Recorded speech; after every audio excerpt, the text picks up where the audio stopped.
Welcome back. Promotion aptitude test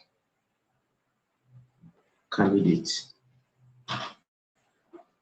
Good evening, and it's a pleasure to come tonight again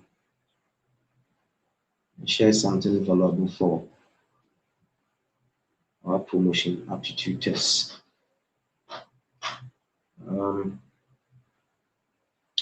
4 people alive. Let me get you from the comment section if you can hear me. You are most welcome.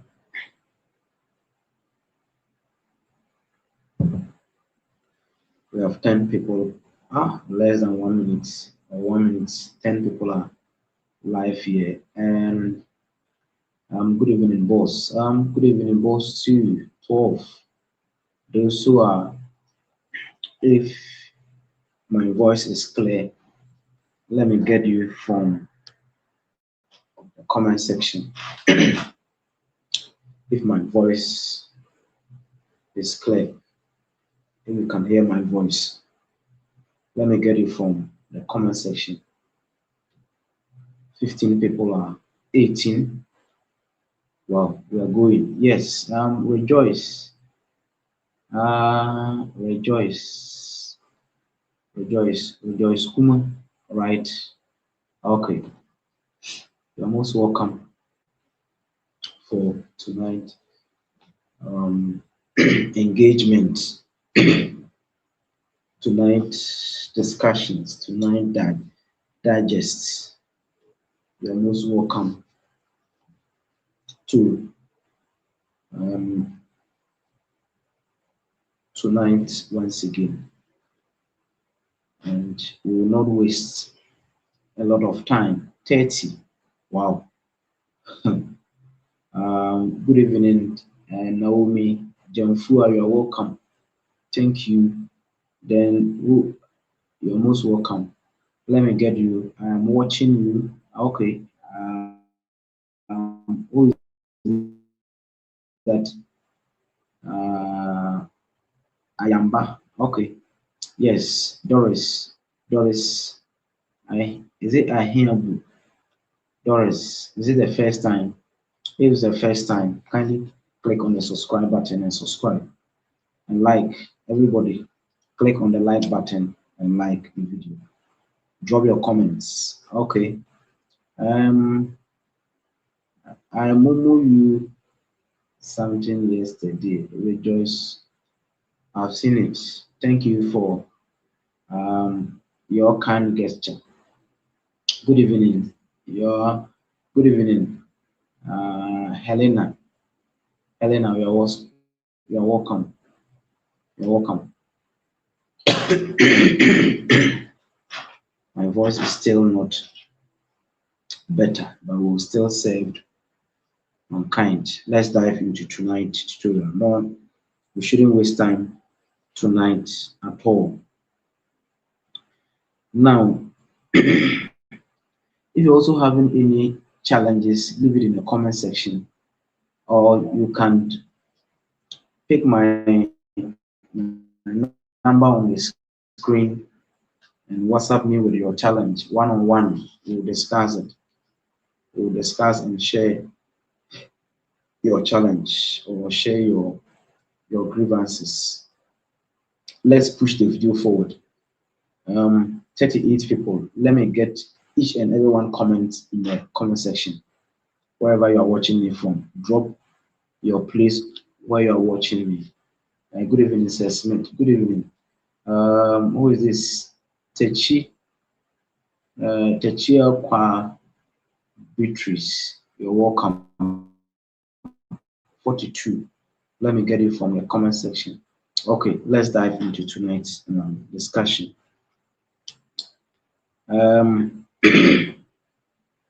Tonight's discussion is going to take another 10 or another beautiful 10 of things. Let me start from this end and move into deeper. 47 people. Good evening, sir. Hope you are doing well. God bless you so much. Thank you. 50 people. Everybody drop your comments. The 50 people on the live, please drop your comment. Now let's dive into this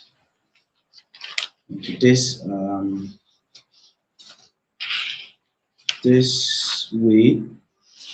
And let's move forward. Let's move forward. My questions have been jammed up. I want to arrange them well.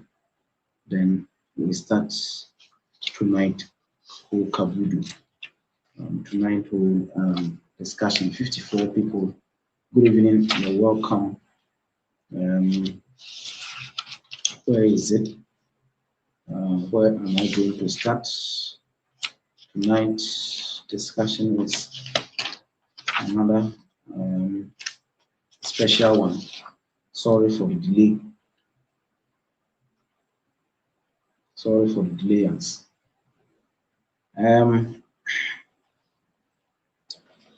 Question number 1. Now let's deal with some questions concerning the Regulatory Body Act. Good evening. Say, may God bless you. Thank you. Let's deal with some questions on Regulatory Body Acts and some questions concerning current educational policies. Now, which of the following agency aside the National Teaching Council and National Council of Curriculum and Assessment assist Ghana Education Service to manage the pre-tertiary education? So we have agencies that manage the pre-tertiary education under the Ministry of Education. So we have GES as one. We also have NACA, that is the National Council for Curriculum and Assessment. We also have NTC, that is National Teaching Council. These are bodies that help the Ministry of Education to apply or to implement pre-tertiary educational policies, and the National School Inspectorate Authority. These are agencies that are watertight agencies that help the Ministry of Education to apply or to implement its programs and policies at the pre-tertiary institution. But the one that helps the Ministry of Education to implement policies at the post-secondary or the tertiary institutions are the Ghana Tertiary Education Commission. So have it in mind.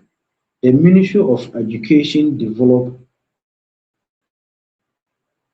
the Educational Sector Medium-Term Development Plan, that is ESMTDP, to span over a period of time. What period of time? The medium-term development. That's been developed by the Ministry of Education, span out from 2018 to 2020. So it has ended. And we are into the long-term one, that is from 2018 to 2030. So it is in line with the the Agenda 30 program by the UN. So have it in mind. But the medium term that Ghana developed was from 2018 to 2020. That was the medium term, the short term that Ghana developed. So get it into mind. So the long term is 2018 to 2030, but the medium term is the 2018 to 2020. That is the education sector medium term development plan. It span out from 2018 to 2020. So get it in touch before you go and write the promotion exam. The Ministry of Education, supported by its agencies, develop the Education Strategic Plan alongside the Education Strategic Plan is developed alongside the education sector analysis. What is education sector analysis? So the education sector analysis assesses or examine the challenges that are facing education system in Ghana and find solution to it. That's the education sector analysis. It is being developed in line with the education strategic plan. The education strategic plan is a plan or a document that gives the future plan of the education of Ghana. So have it in mind before you go and write your promotion aptitude test. Now, in the year 2020, Ghana Education Service brought out their official mass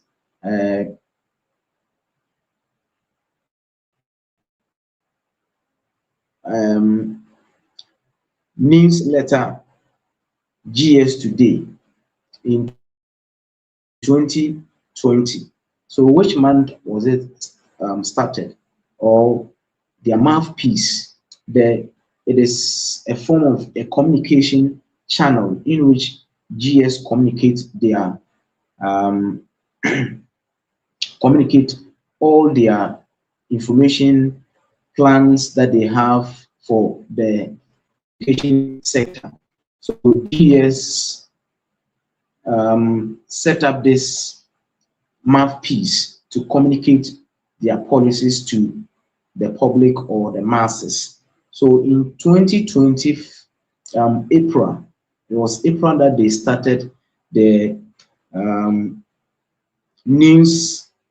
newsletter GS Today in the year 2020. Have it in mind before you go and write your promotion aptitude test. So the media outlet or communicate on April 2020 the plans that they have. They communicated or they started the communication in April 2020. That is where they started. Now let's look at this question. Which one of the following bodies is not an agency of the Ministry of Education? You also have to look at, especially those who are going to write the DD, the deputy directors. You also have to look at the agencies. Someone is, please, then which of these political ideology is Pilato credit to? We'll come to that. So I said, when you are having a challenge, communicate to me one-on-one so that we'll discuss it. So which of the following bodies is not an agency of the Ministry of Education? You have to also look at the agencies of the Ministry of Education. The agencies under the Ministry of Education is also very important. And I would like to get you some of the agencies so that when you get there, you will not fumble. So GS Today newsletter started on 1st April 2020. That was the time that they gave their first official communique to the public. And on the 2nd August 2020, they came out with another information about the plan of the Ministry of, the Ghana Education Service. Then the 3rd edition was on January 2021. January 2021. The first one was on 1st April 2020.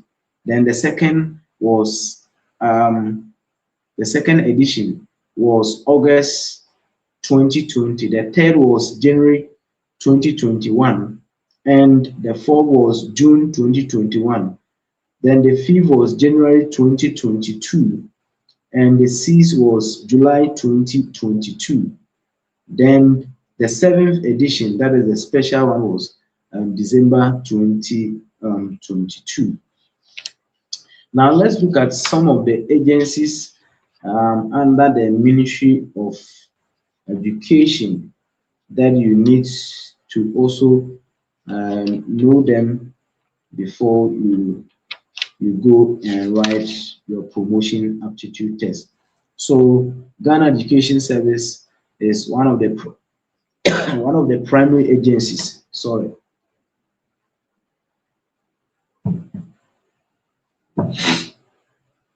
I'm suffering from cold, so forgive me. They also have Ghana Tertiary Education Commission. Ghana Tertiary Education Commission. Then Commission for Technical and Vocational Education and Training is also one. It's also one. They also have West African Examination Council. West African Examination Council is also another agency under the Ministry of Education. Then we also have we also have Commission for Technical and Vocational Education and Training. I've mentioned already. We also have the National Board for Professional and Technician Examination. That is NAPTEP. Then Ghana Library Authority, GLA. So when you see GLA, it stands for Ghana Library Authority. Then we also have Academy of Arts and Science. Academy of Art and Science. And then you are most welcome. So we also have Funds and Procurement Unit as another agency, the National Service Authority or Secretariat, the National School Inspectorate Authority, the National Council for Curriculum and Assessment. We have the National Teaching Council, the Ghana TVET Service, Ghana Education Trust Fund, Ghana Book Development Council, GBDC. So when you see, especially those who are going to write the GD, you may get these abbreviations. So the GBDC stand for Ghana Book Development Council. It's also another agency under the Ministry of Education. Scholarship Secretariat is one. Then Ghana Academy of Arts and Science, GAS, Ghana Academy of Arts and Science is one. Then we also have Ghana Institute of Languages. Ghana Institute of Languages is another agency under Ministry of Education. Then we also have the Student Loan Trust Fund. The Student Loan Trust Fund is also another one. Then we have Center for National Distance Learning and Open Schooling. That is CENDLOS. So Center for National Distance Learning and Open Schooling. These are agencies under the Ministry of Education. So it says which one is not an agency under the Ministry of Education? What I have mentioned, civic education, the National Civic Education is not under the Ministry of Education. What it does, the civic education aid, the National Commission for Civic Education gives information about the government policies that and explain governance to the general public. That is what the National Commission for Civic Education does. So have it in mind. It is not an agency. Now, which one of the following acts under the the PNDC law 1993 established the Ministry of Education? What is the law that established the Ministry of Education? We have a law that establishes the Ministry of Education, and the law that establishes or that established the Ghana Education Service. You need to have these acts, basic acts at your fingertips. So the acts that established Ghana Education Service was 327, Civil Service Law, 327, Civil Service Law 327 established the Ministry of Education. Then we also have the act that established the Ministry of Education is the National Redemption Council Decree 247. National Council Decree 247 that established the Ghana Education Service. Formerly, it was called Ghana Teaching Service. The first name that established that was given to Ghana Education Service was Ghana Teaching Service, and later on it was changed to Ghana Education Service.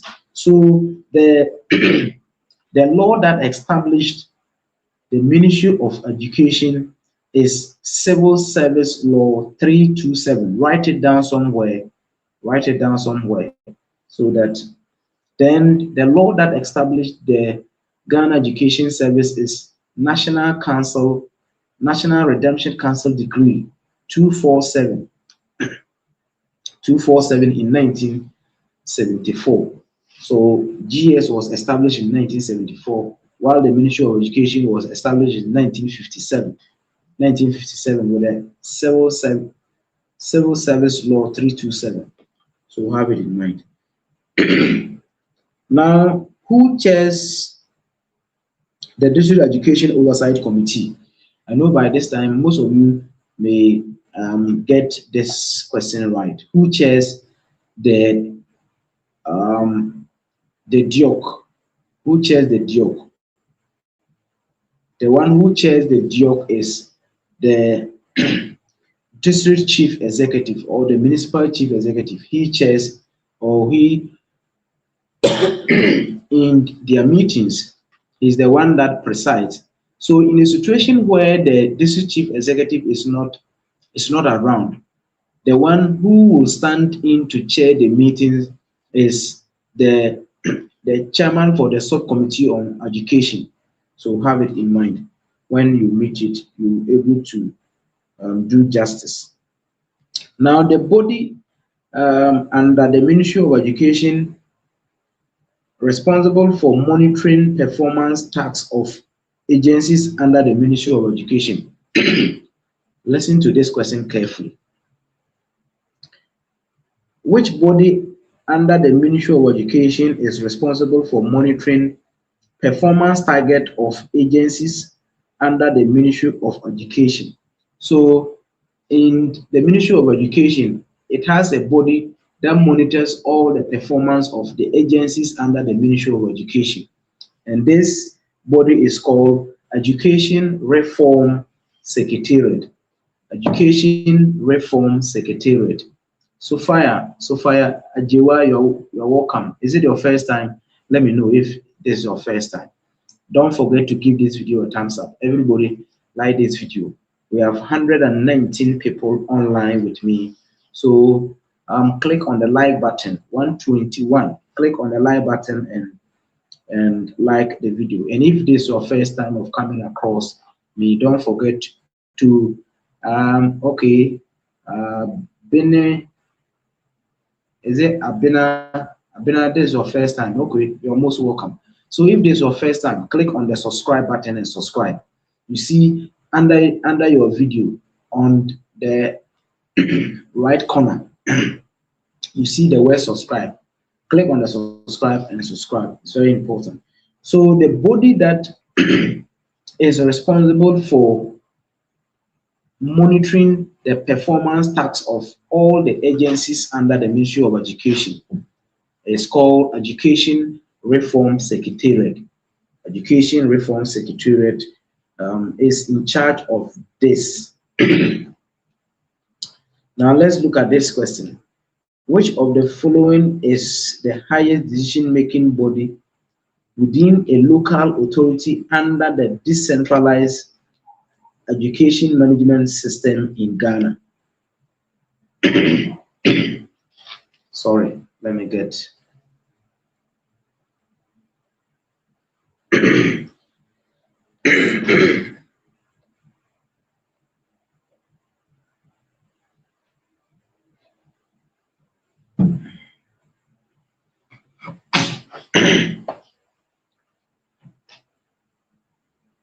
Welcome back.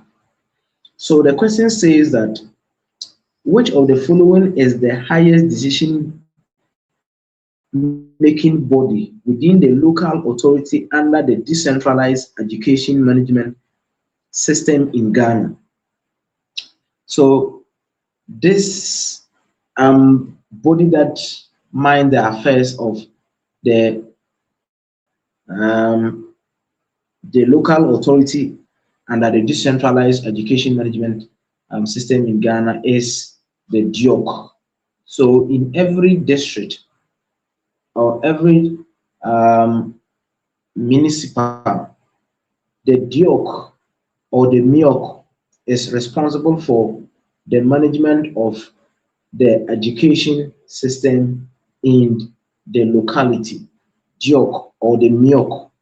DIOC stands for the District Education Oversight Committee, and the MIOC stands for the Municipal or the Metropolitan Education Oversight Committee. It is mandated by law to monitor the education activities in the district or the municipality. So get in touch with this when you come across this, you know what to write. So the highest decision making body that has the power to supervise the educational activities in the district or the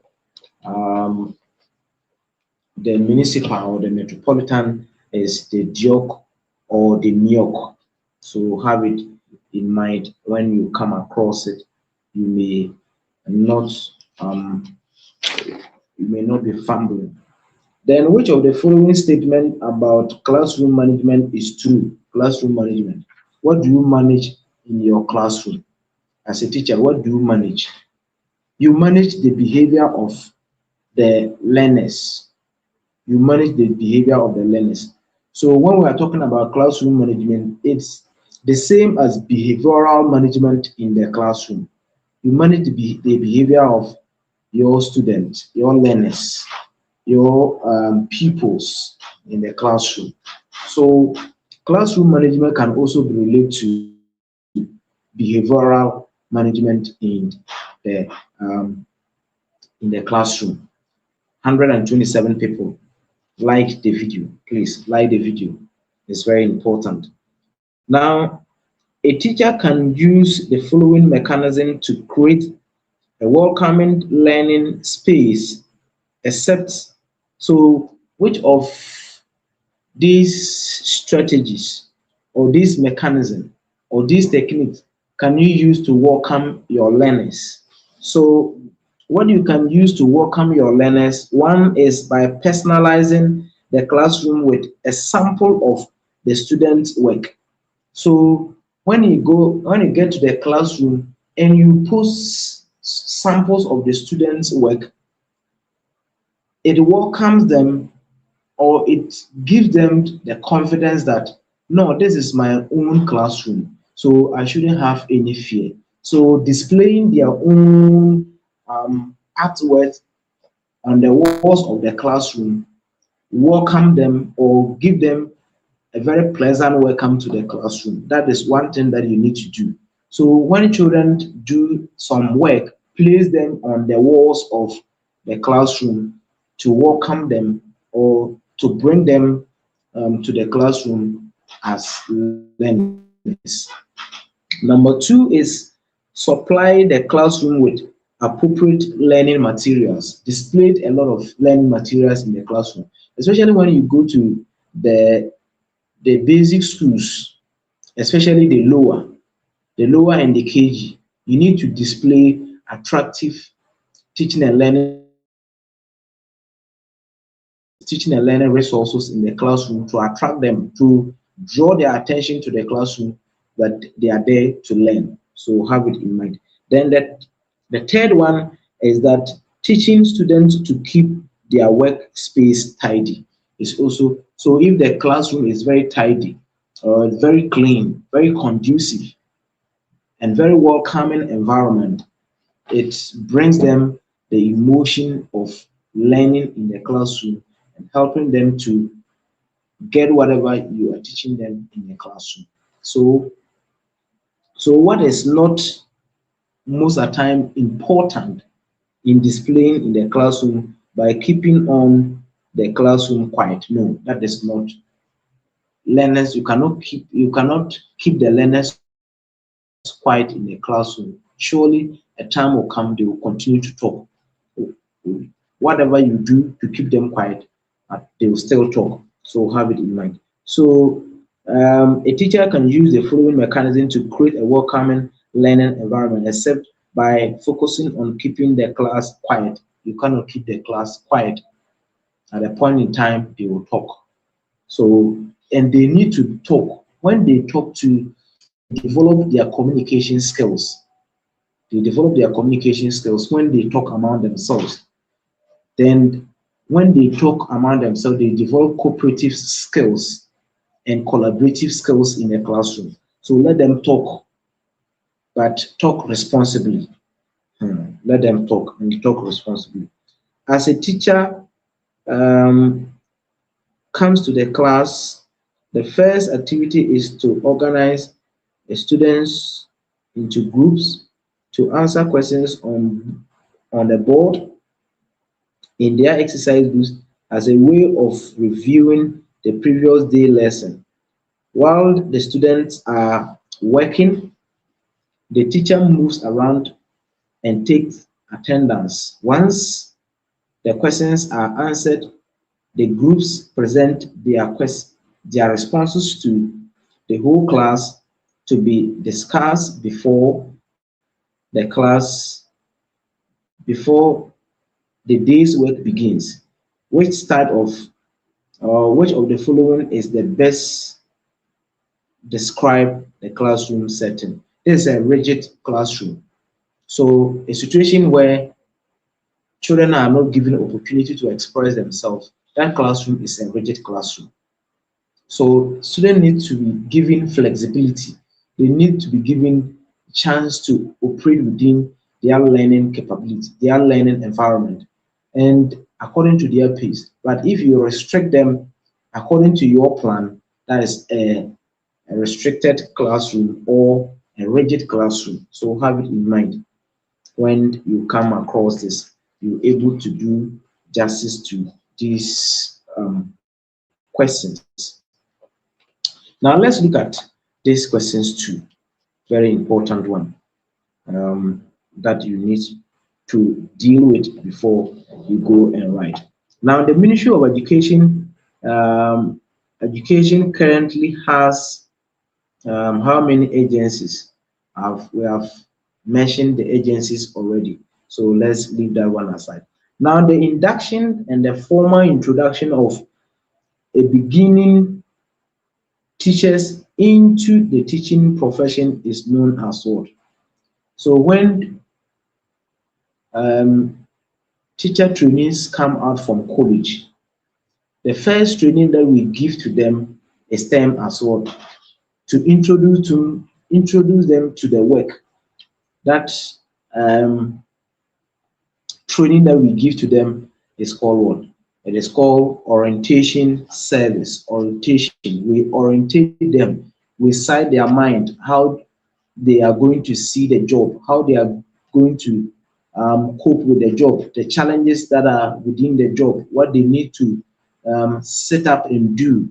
So you take them through orientation. So the first training that is given to trainees when they come out from the training college to join the work is called orientation. You need to orientate them. You need to side their mind and show them what is ahead of them. So the induction and the formal introduction of the beginning teachers into the teaching profession is called orientation service. Anytime you're in, they come to your schools, a time will come you hear that, oh, the district is organizing orientation workshop for the newly trained teachers. They go there and learn the do's and the don'ts of the profession. Then what they are expected to do, they also learn them under the orientation service that they go through. It's very important. We have 139 people. Please like the video, put your finger on the like button and like it. It's very important. Now let's look at this question. The role of the SMC in the implementation of capitation grant is what? What is the role of the SMC? What is the role of the SMC in the utilization of capitation grant? What do they do? So what they do is that they monitor the application of the funds. That's what they do. They monitor, the SMC monitor the application of the funds. The SMC monitor the usage of the capitation grant. That's the work of the SMC. It has to put an eye on every penny that is being spent. It is the work of the SMC to monitor and supervise the utilization of the capitation grant or the Gallup grant that is being given to the school. So what it does is to monitor the application of the fund or the utilization of the grant given to the school. That is the work of the SMC. Now let's look at this. The pre-tertiary education in Ghana include the following. The pre-tertiary education in Ghana include the following. So when we talk about the pre-tertiary education, pre-tertiary, the name even indicates pre-tertiary. So any form of education under the tertiary or below the tertiary, let me say below the tertiary, are pre-tertiary education. So we have the KG, we have the primary, we have the GHS, and we have the senior high. These are pre-tertiary education in Ghana. So then we also have the special schools. So the special schools, we also have the basic schools, and also have the TVET. The TVET. These are the pre-tertiary education in Ghana. But when we are talking about colleges of education, polytechnics, nursing trainees, and universities, and the rest, they are all the tertiary education. So have it in mind. Now, the polytechnics are now called technical universities. So have it in mind. A teacher on a punitive transfer enjoys the following benefit. A teacher on a punitive transfer enjoys the following benefit. A teacher on the punitive transfer does not enjoy any of the benefit. He doesn't enjoy any of the benefit. He doesn't enjoy travel and transport allowances. No. So if you misbehave and you are being transferred, you don't enjoy travel and transport allowances. No, you don't enjoy them. Then you don't enjoy transfer grant. So none of them that a teacher who is on a punitive transfer. Punitive here is on based on the disciplinary transfer. If you are being transferred based on disciplinary issues, you don't enjoy this. Even those who um, go on transfer on their own request, they don't enjoy these transfer grants. So have it in mind. Unless someone who is being transferred by or who is being reposted by the service, who is being reposted by the service, is the one that is entitled to um, transfer grant. Transfer grant. So have it in mind before you go and write. Now, a process of periodically evaluating an employee's job against the established target is called what? It is called performance appraisal. Performance appraisal. When your head or your head of institution assesses you or evaluate your performance against the established standard, that is performance appraisal. Performance appraisal. 144 people today live. Wow, today today a lot of people are coming on board. A lot of people are coming on board. I'm so grateful for you coming. If this is your first time, don't forget to smash the subscribe button and subscribe. So performance appraisal is a process of periodically evaluating employees' job against the established standard.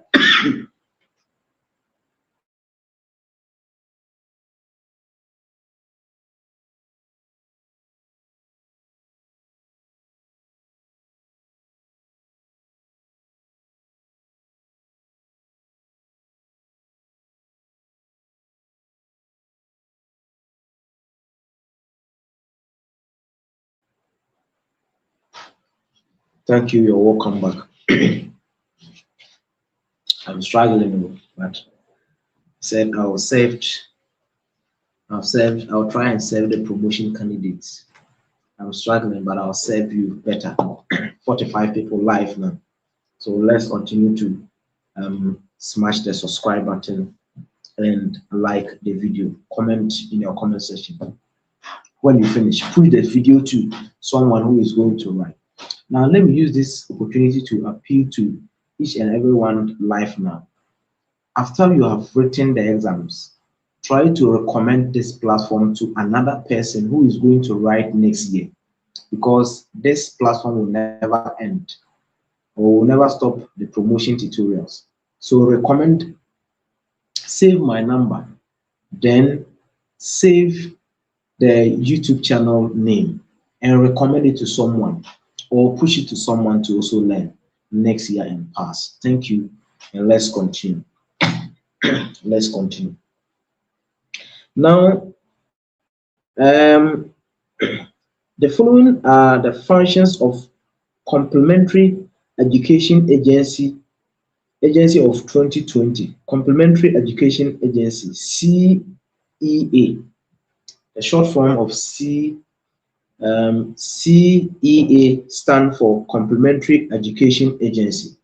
This agency was established with an Act 1055. 1055 established the national, the Complementary Education Agency. The Complementary Education Agency, the act that established the Complementary Education Agency. Formerly, it was called Non-Formal Education, and it has been changed to Complementary Education Agency.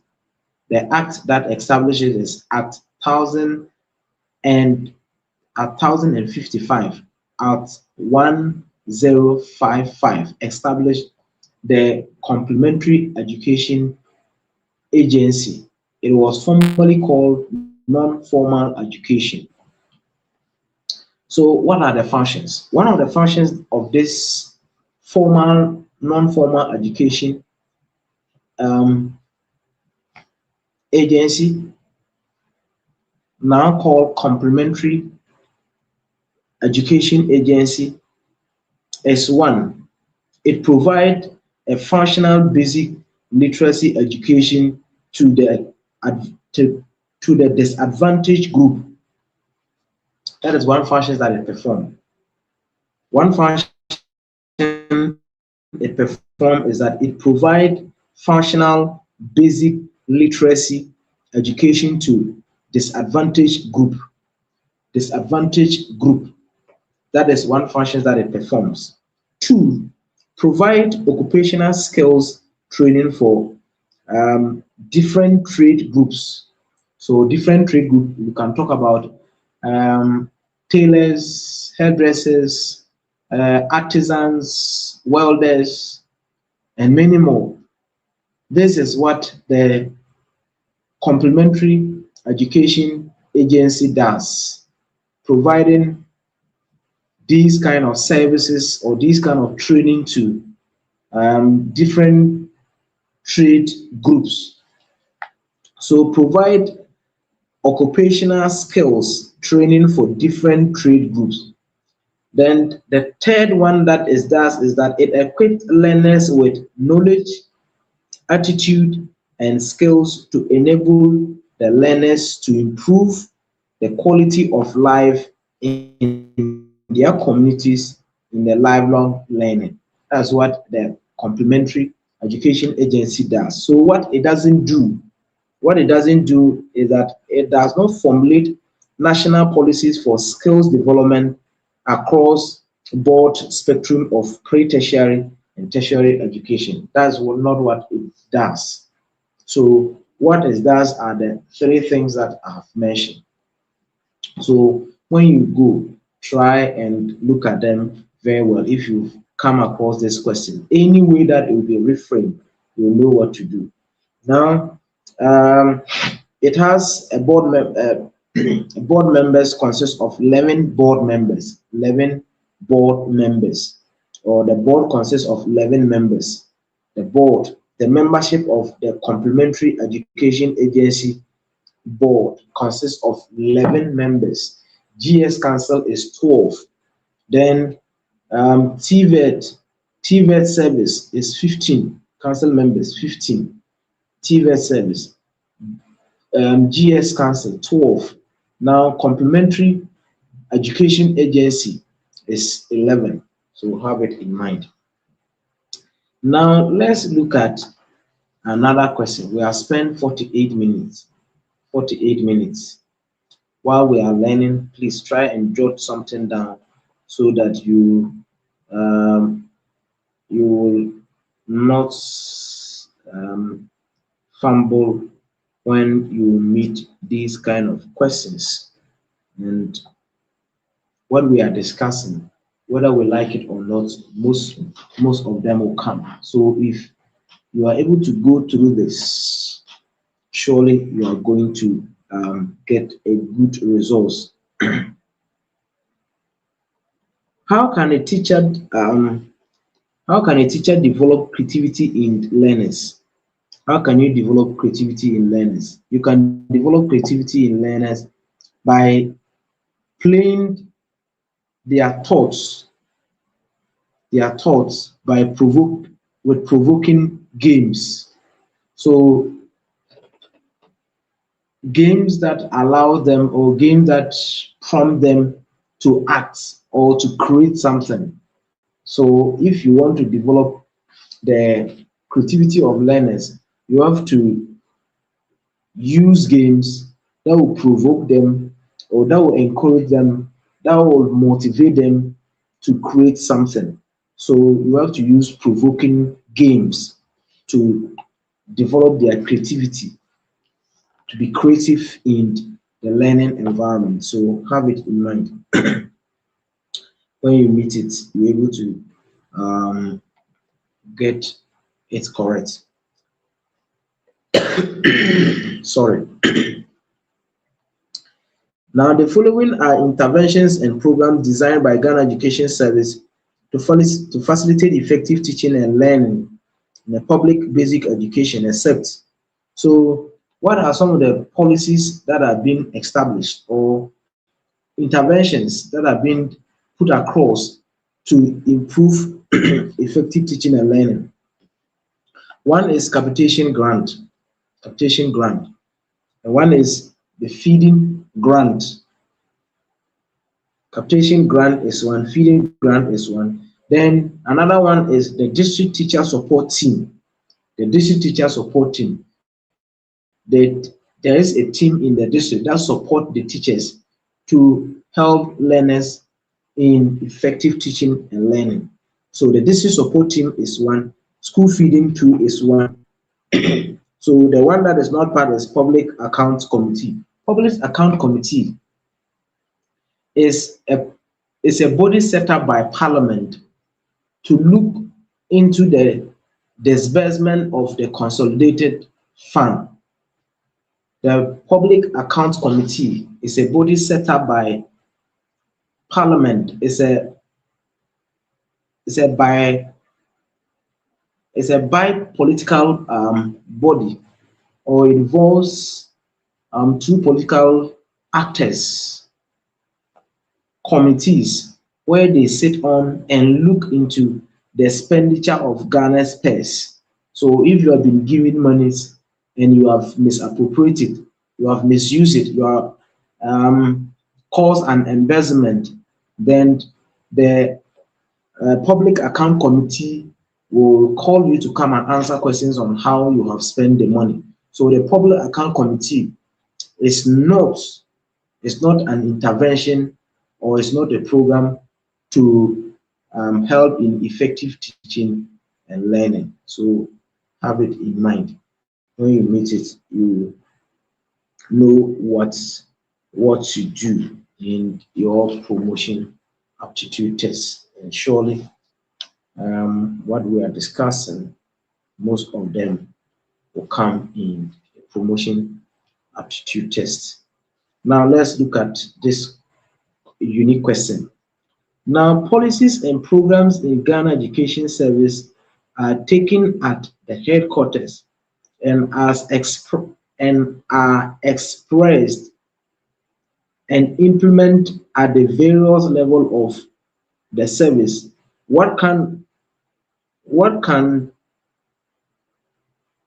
can conclude that Ghana Education Service is operating other type of public policy. So it is a vertical form of policy implementation. It's a vertical form of policy implementation. It starts from the top at the headquarters down to the regionals, to the district, to the school level. That is a vertical form of policy implementation. Vertical form of policy implementation. So have it in mind when you come across it. You know what to do and what to answer. Now let's look at this question too. Let's look at this question. Now the vision and the mission statement of GES tell us what the service seeks to achieve as far as the education of Ghanaian child are concerned. The vision talks about the long-term plan of the service, while the mission is concerned with what of the service. What is the mission? What is the mission? The mission. What is the mission of GES? So the mission of GES are the short activities that it takes to achieve or to realize the long-term objective or the long-term vision.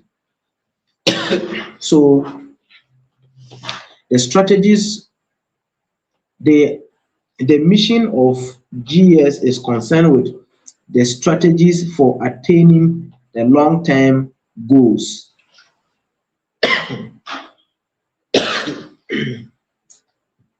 Let me take water.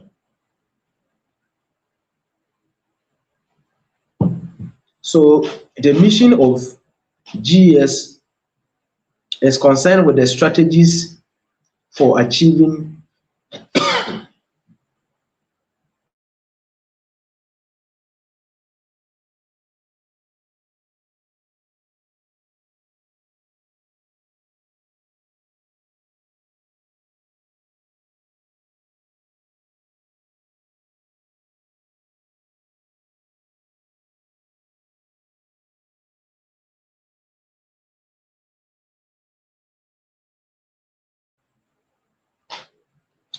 so the mission of GES is concerned with the strategies that or the activities that are used to attaining the long-term goals or the vision of GES. So when we are talking about mission, they are the short activities taken by GES to bring to the realization of the vision of GES. So have it in mind before you go and write your promotion aptitude test exams. Now, let's look at this questions. Let's look at this question too. Now, as a district director of education, one of your key responsibility is cost center management. As a cost center manager, what do you do? The cost center manager. So when we look at cost center manager, it's talking about you are the spending officer. So the cost center manager simply means that you are the spending officer. So when you go to the basic school, the heads are the spending officers. They are the cost center managers. Cost center managers. Have it in mind, though. Cost center managers simply means that you are the spending officer at your school. You are the one responsible for any disbursement of any funds that are allocated to you as a director or as the head teacher in your school. So the cost center manager here indicate that you are the spending officer in your school. So have it in mind.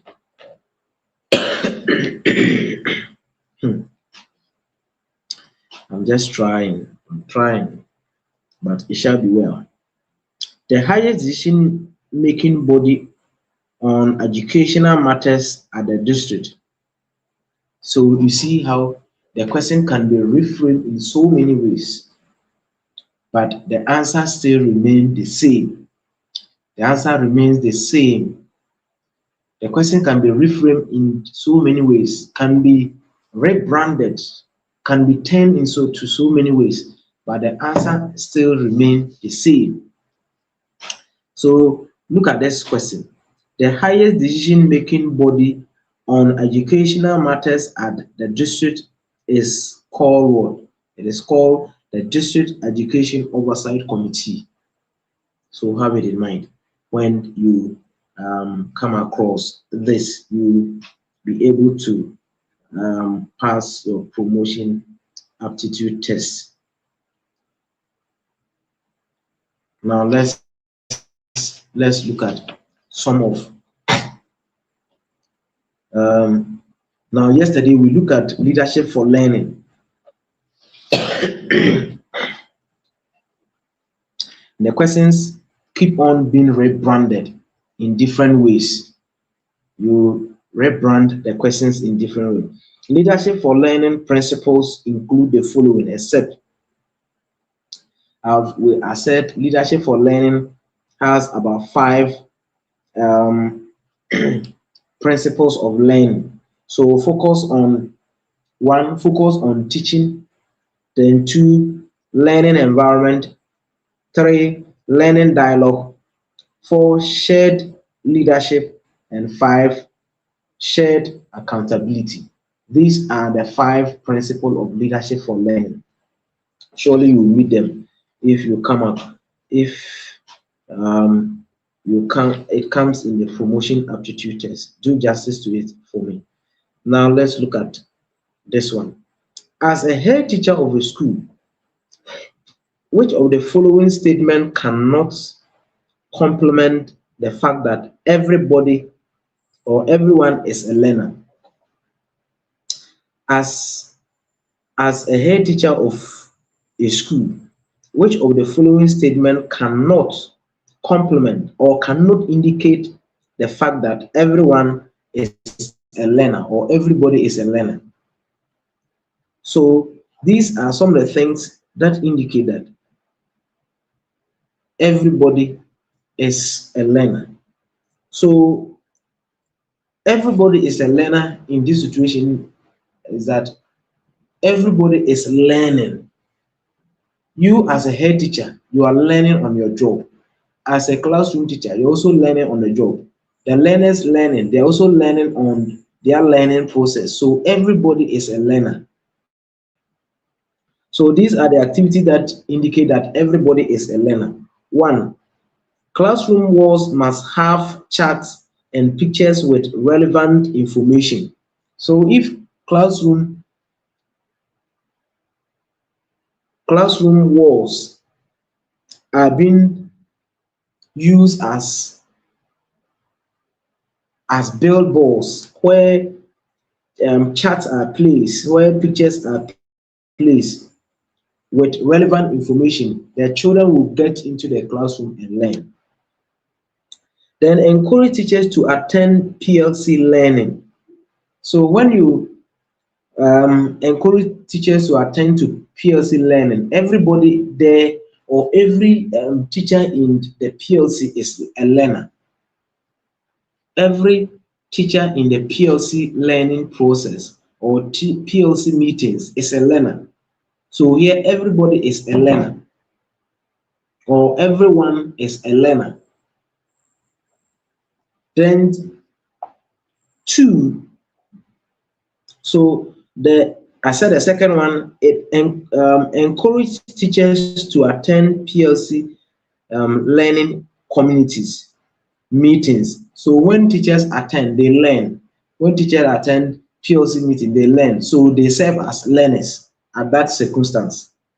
Then three, head teacher find out new things from the internet. So if not the internet or from the directorate, meaning that you as a head, you're also what? You're also a learner. So in this situation, everybody is a learner.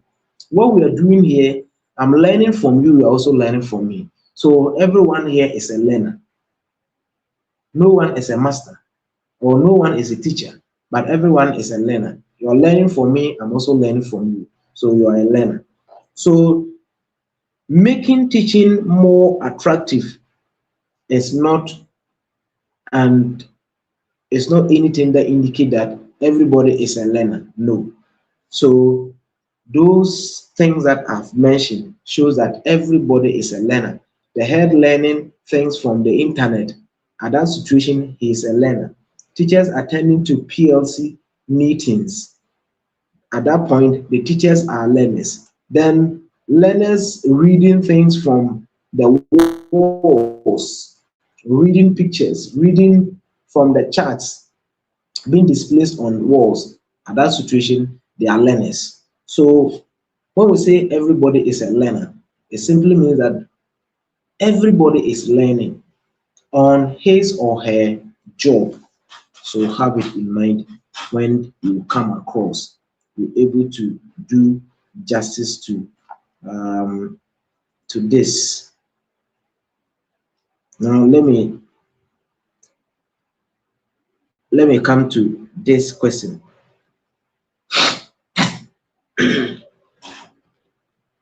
Now there are 3 C's of classroom management.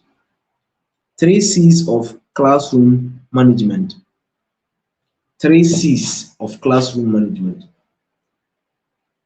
And one is connection. You need to connect with the learners. There should be a connection between you and the learners. Then 2, there should be consistency in in your teaching processes.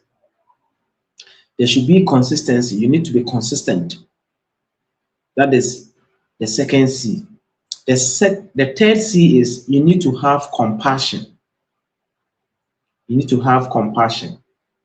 So in classroom management, you need to connect, you need to be consistent, and you need to have compassion. You need to have compassion for the children. These are the three C's in classroom management: connection, consistency, and compassion. So have it in mind when you are going to write your promotion aptitude test. You become so familiar, or you're able to um,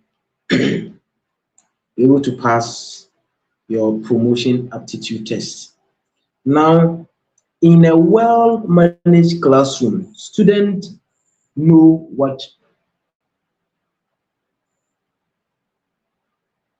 to do in a well-managed classroom, because there are rules and regulations in a classroom. Learners know what to do in a classroom. In a situation where there are no rules, there are no routines, there are no regulations in the classroom, and there are no proper management of the learners in the classroom, they don't know what to do. They just do anything that they want. So in a well-managed classroom, students know what to do in the classroom. They don't expect the teacher to tell them do this and do that, and they do. They know what to do. So they rest assured that. Now, an instructional approach in which students learn from their own active exploration of concept and principle is called what? Exploration. They explore to get information. What type of teaching method is this, or teaching learning process is this? This is called a discovery learning process, or an inquiry-based learning. An inquiry-based learning, they inquire, they explore the environment to find information, they explore the internet to find information. So in an instructional approach in which students learn from their own active exploration of concepts and principle is known as discovery learning. Discovery learning. So get this one in touch before you go and write your promotion aptitude test. Now, the key factors to consider for effective classroom management are the following. The key factors to consider for effective classroom management. So you see these questions, they are appearing in all the ranks. So I've compiled all the ranks and I'm giving you, so it's up in all the ranks. So if you read one rank and you don't read the others, then you may find a problem. So the key factors to be considered, the key factors to be considered for effective classroom management are the following, except so in classroom management there should be rules and regulations. That is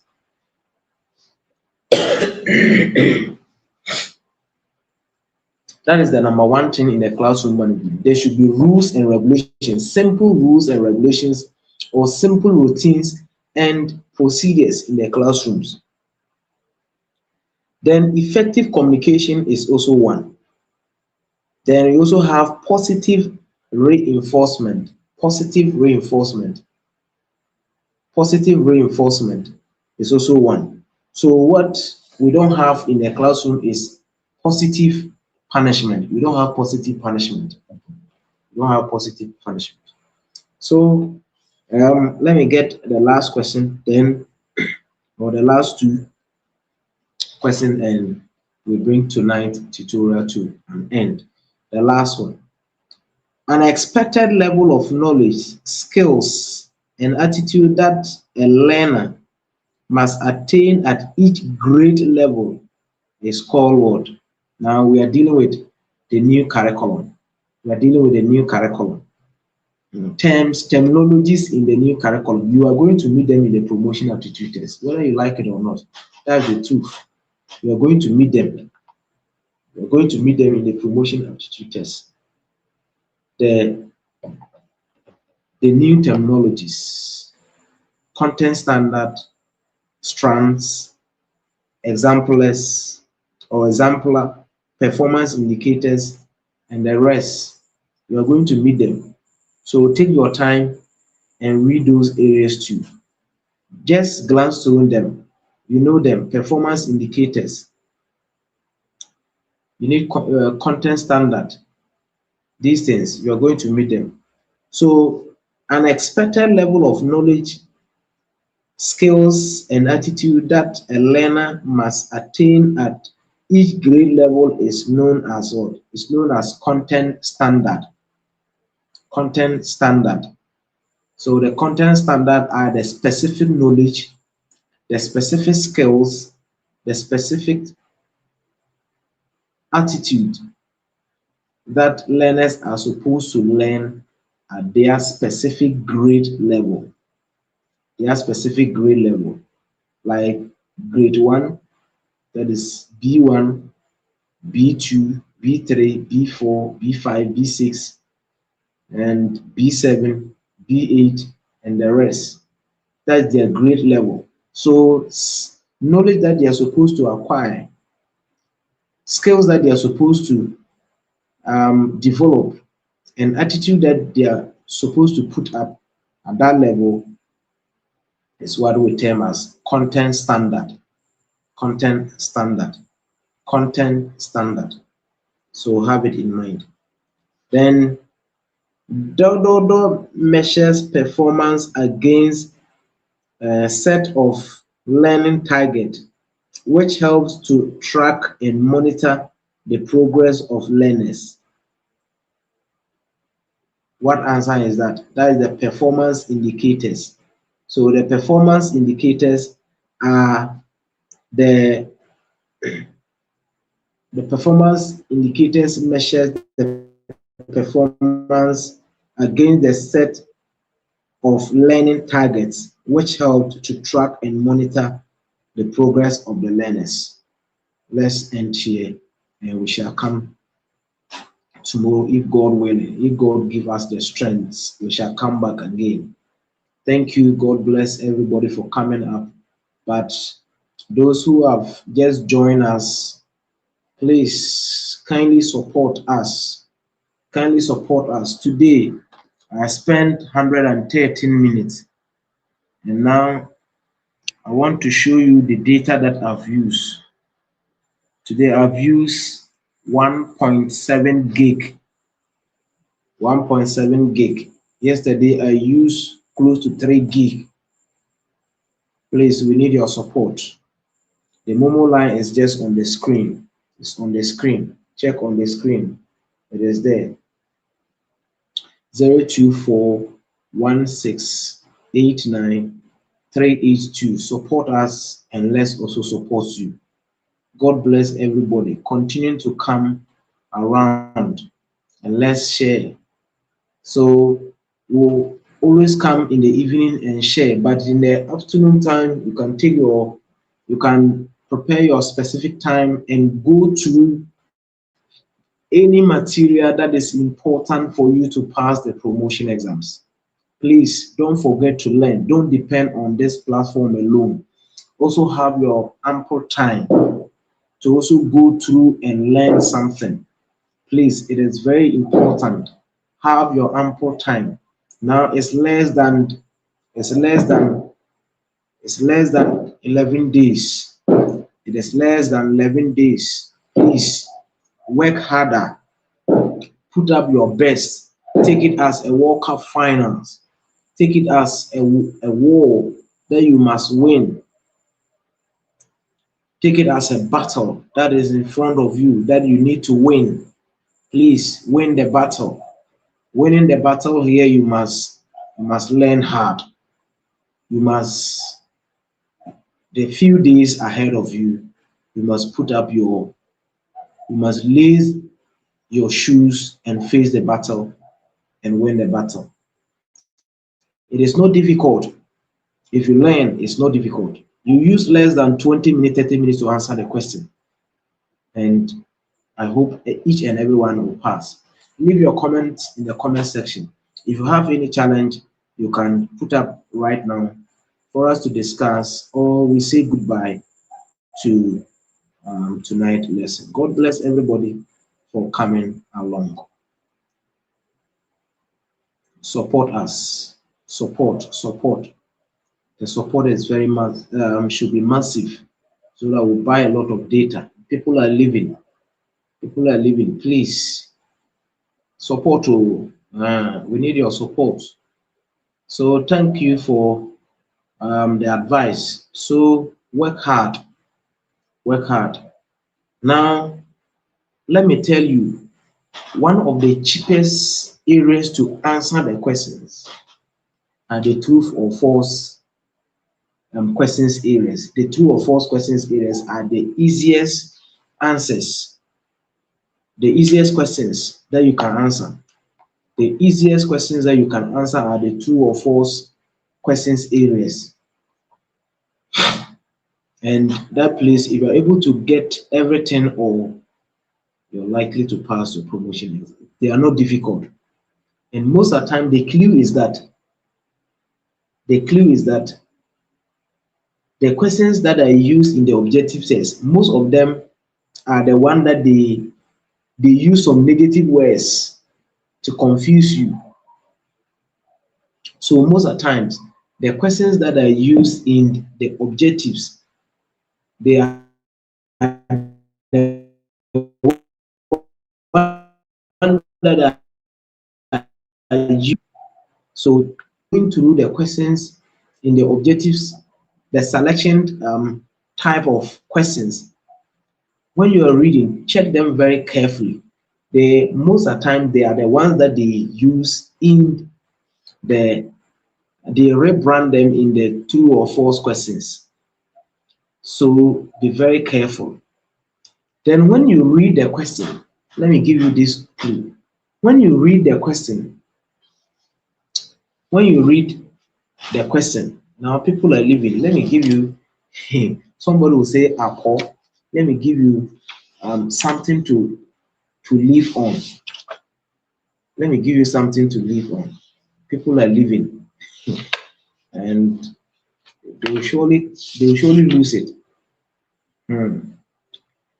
Ways of answering true or false questions. They are very easy. So the first one that you need, read the entire question and see. If you read the entire question and you see that the entire question is true, or the facts in the entire questions are true, and you see one negative things or negative thing attached to the question, it means that the whole question is false. I said, when you read the question, the whole question, and you check that the facts in the questions are correct, but there's one thing that is negating the question, the entire question is false. For example, let me give you one clear example. Like this question: the Ministry of Education formulates and implement approved national policies and programs on education in Ghana, true or false? Look at this question. So the work of the Ministry of Education is policy formulation. They don't implement national policies and programs. The Ministry of Education formulate policies and programs They are not the implementers. So the word implement there gives the whole question false, or indicate that the question is false. The one that implements the policies and programs is GES, but the one that does policy formulation is the Ministry of Education. But because the the the question writer includes implement national policies and programs on education, the entire question is false. Take this clue. Tomorrow, come back. I will give you another clue in the true or false question, how to answer the true or false questions. So read the entire question. When you read the entire question and you see one word negating all the facts, it means that the entire question is false. Like this one. The Ministry of Education formulates and implement. The Ministry of Education does not implement policies. Its work is to formulate policies. So they implement approved national policies and programs on education make the entire question false. Take this clue, write this clue down. Other people have run away. They will never see this clue and they will go and fumble in the promotion aptitude test. They run away. So leave them. That's what I will do. When I see people leaving, then I'll drop one clue. Then those who have left the live tutorial, then that is all. From now onwards, that's what I will do. I will drop one clue of answering the true or false question. So if you run away, so watch how to answer the true or false questions. So before a question can be true, both segments of the question must be true. So all the entire question must be true. So at a glance, one segment of a question may seem to be true because it contains facts and statements that are emphatically true. But if the other part of segment, phrase, statement is false, it makes the whole statement false. So if you read the entire question, and you see that all the facts in the questions are true, then it means that the correct answer to choose here is true. But if you read the question, the whole question and parts, if one phrase, one word negate the facts in the statement, it means that you are going to choose a false answer. So every day I'll give you one clue. So those who have run away, they will go and fumble in the promotion aptitude test. So every day I'll always bring the last clue or the clue at the last end of. When I see that people are leaving, then I'll drop the clue.